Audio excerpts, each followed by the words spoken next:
Moinul Ahsan Nobel Bangla সঙ্গীত জগতের এমন এক বিস্ময় বালক যিনি সুরের চেয়ে বিতর্কের তুফানে ভাসতেই বেশি ভালোবাসেন। 2018 সালে ভারতের জি বাংলার মঞ্চে যখন তিনি গিটারে টান দিলেন, গোটা দুই বাংলা ভেবেছিল আমরা বোধহয় এক নতুন রকস্টার পেলাম। কিন্তু রকস্টার হওয়ার বদলে তিনি হয়ে উঠলেন এক ক্রনিক মিস্টেক মেকার। তার ক্যারিয়ারের গ্রাফটি এখন আর কোনো মিউজিক চার্টে নেই, সেটি হয়ে গেছে পুলিশের ডায়েরিতে।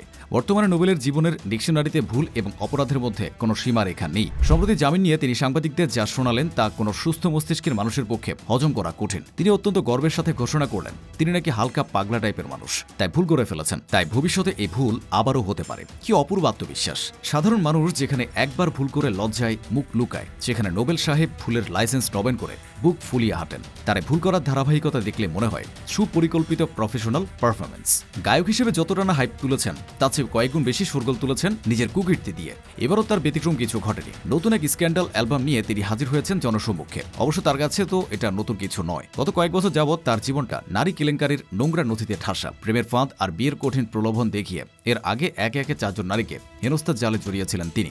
লোক ভেবেছিল হয়তো এবার থামবেন, কিন্তু নোবেলের ডিকশনারিতে থামা বলে কোনো শব্দ নেই। তাই পঞ্চমবারের মতো আবারও জালিয়াতির এক দুর্ধর্ষ মহাকাব্য রচনা শুরু করে কারাগারে স্ত্রী ঘরে আতিথেয়তা গ্রহণ করতে গিয়েছিলেন তিনি। তবে এবার শিকার হবি স্ত্রী অনন্য স্বপ্নম রোজি। বিয়ের টোপ দিয়ে তার কাছ থেকে 13,18,540 টাকা কৌশলে হাতিয়ে নিয়েছেন এই সুর সাধক। শুধু টাকা মেরেই ক্ষান্ত হননি, তাকে আটকে রেখে শারীরিক ও মানসিক নির্যাতন চালিয়েছেন। ভাবা যায় যে হাত দিয়ে গিটারের তারে সুর তোলার কথা, সে হাত দিয়ে তিনি নারী নির্যাতন করেন।